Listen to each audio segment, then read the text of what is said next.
monde! Aujourd'hui, on s'attaque à un sujet qui brasse littéralement les cartes dans nos écoles, l'intelligence artificielle générative. On va se concentrer sur un résumé bien précis, les balises pédagogiques pour le personnel scolaire. Parce que d'en bord, il y a un engouement fou pour le gain de temps incroyable que ça représente, par exemple pour la planification. Mais de l'autre côté, on a des préoccupations super valides, surtout autour de l'intégrité intellectuelle et de la place qu'on laisse à la machine. Le but de ce résumé aujourd'hui, dans le cadre de notre formation, ce n'est pas de faire l'autruche. C'est vraiment de voir comment on peut intégrer ça dans nos pratiques de façon sécuritaire, éthique et surtout hautement pédagogique. OK, voici notre plan de match. On va d'abord explorer la double nature de l'IA. Ensuite, on va décortiquer un cadre de réflexion en 3 étapes. Après ça, on va toucher au gros morceau de l'évaluation et on va boucler la boucle avec le jugement professionnel. On plonge directement dans la première partie, la double nature de l'IA en éducation. C'est sûr qu'amener une technologie aussi puissante dans notre système scolaire, ça crée une certaine tension.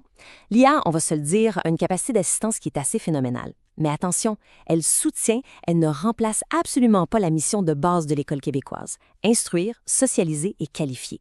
Par exemple, ça peut être un outil brillant pour la différenciation pédagogique, disons pour adapter un texte pour nos élèves HDAA ou vulgariser un concept super complexe. C'est magique. Mais ça marche à une seule condition: l'humain et les besoins de l'élève doivent toujours rester au centre de la démarche. Ce qui nous amène à la section 2, la réflexion pédagogique en 3 étapes. Alors, comment on fait ça de façon concrète et responsable dans une classe? La réponse courte, on ne se lance surtout pas à l'aveuglette. L'utilisation de l'IA demande une structure très claire, un processus en 3 temps: avant, pendant et après. C'est littéralement notre carte routière pour intégrer ça au quotidien.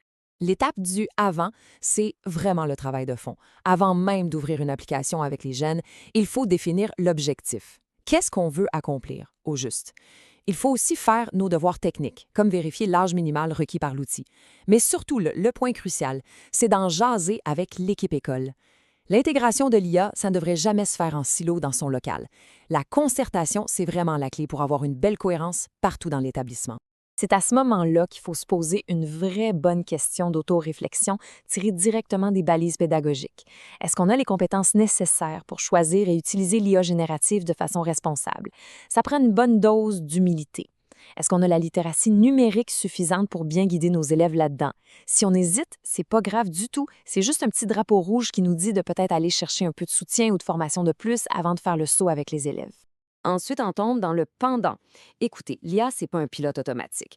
Quand on l'utilise en classe, ça prend une vigie active. On le sait très bien, la machine peut affabuler et inventer des faits de toutes pièces, alors il faut analyser les résultats avec un œil super critique. On regarde aussi comment les jeunes réagissent et s'ils restent motivés. Si le résultat généré ne répond pas aux besoins, on ajuste à notre requête, notre prompt. Et si ça bloque toujours, eh bien, on n'hésite pas à pivoter, à changer d'outil. C'est pas plus compliqué que ça. Voici la question parfaite pour un petit test à mi-parcours. Est-ce que l'utilisation de l'IA permet vraiment d'atteindre l'objectif pédagogique? C'est le test décisif. Si la technologie devient le clou du spectacle et que l'apprentissage prend le bord, on a un sérieux problème. Il faut s'ajuster immédiatement. Il ne faut jamais oublier que la techno, ça doit rester un moyen, pas une finalité. Finalement, on arrive à la phase du « après ». C'est le moment de prendre un bon pas de recul. On évalue ce qui vient de se passer. Est-ce que les élèves ont appris ce qu'ils devaient apprendre grâce à ça? C'était quoi les gros défis? C'est cette réflexion-là qui permet à transformer une simple petite expérimentation technique en une véritable innovation pédagogique durable. Et la question qui tue pour finir cette étape, est-ce qu'on peut partager ces expériences avec les autres? L'apprentissage en communauté de pratique, c'est tellement puissant. Que l'activité avec l'IA a été un coup de circuit incroyable ou un flop inattendu, le partager avec les collègues, ça enrichit tout le monde. C'est exactement comme ça qu'on fait avancer la compétence numérique de toute la profession. On passe maintenant à la section 3, un gros morceau. L'IA générative dans l'évaluation. Là, on touche à l'évaluation des apprentissages et le contraste est assez frappant. D'un côté, l'IA est capable de générer des grilles ou de la rétroaction formative et de faire gagner un temps fou. C'est génial. Mais de l'autre côté, il y a des limites majeures. La rétroaction peut être incomplète ou complètement fausse. Et surtout, il y a l'enjeu immense des données personnelles. On va se le dire super clairement, il ne faut jamais entrer d'informations personnelles d'élèves dans ces outils-là. Jamais. Parce qu'une fois que c'est dedans, on perd totalement le contrôle de nos données. Donc, avec l'arrivée de cette technologie, le personnel enseignant est vraiment appelé à repenser l'évaluation. Le mot d'ordre, c'est la triangulation des données. Si une rédaction faite à la maison peut être générée par l'IA en 2 secondes, ça devient ultra pertinent de croiser cette trace-là avec des présentations orales, des discussions en classe ou des examens en présence. Ça prend vraiment ça pour aller chercher un portrait juste et réel de la compétence de l'élève. Évidemment, ça implique qu'il faut enseigner de façon très explicite c'est quoi l'intégrité intellectuelle aujourd'hui. On ne peut pas juste faire la police. Il faut éduquer les jeunes. Il faut leur montrer la différence entre un usage acceptable, comme faire un remue-méninge, et un usage inacceptable, comme faire écrire son texte au complet par la machine. En mettant des règles claires, on protège le lien de confiance au sein de la classe. Ce qui nous amène à notre toute dernière section, la section 4, le jugement professionnel. S'il y a une seule chose qu'on doit retenir de ce résumé, c'est cette citation directe des balises. L'IA générative a le potentiel de soutenir les pratiques évaluatives, mais elle ne doit en aucun cas remplacer votre jugement professionnel. C'est le cœur de notre métier. La machine peut bien structurer des affaires, elle peut inspirer, mais l'analyse nuancée et humaine du cheminement d'un élève, ça repose entièrement sur l'expertise de la personne qui enseigne.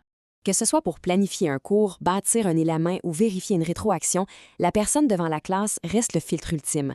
C'est toujours au professionnel de valider si ce que la machine a sorti correspond vraiment à ses intentions pédagogiques et au contexte bien précis de ses élèves.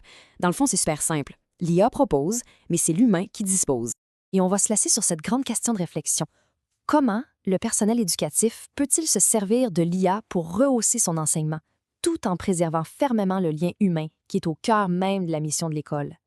Le défi, ce n'est pas de fuir la technologie, c'est de l'apprivoiser intelligemment pour s'alléger de certaines tâches et remettre toute notre énergie et notre temps là où ça compte pour vrai, l'accompagnement de nos jeunes.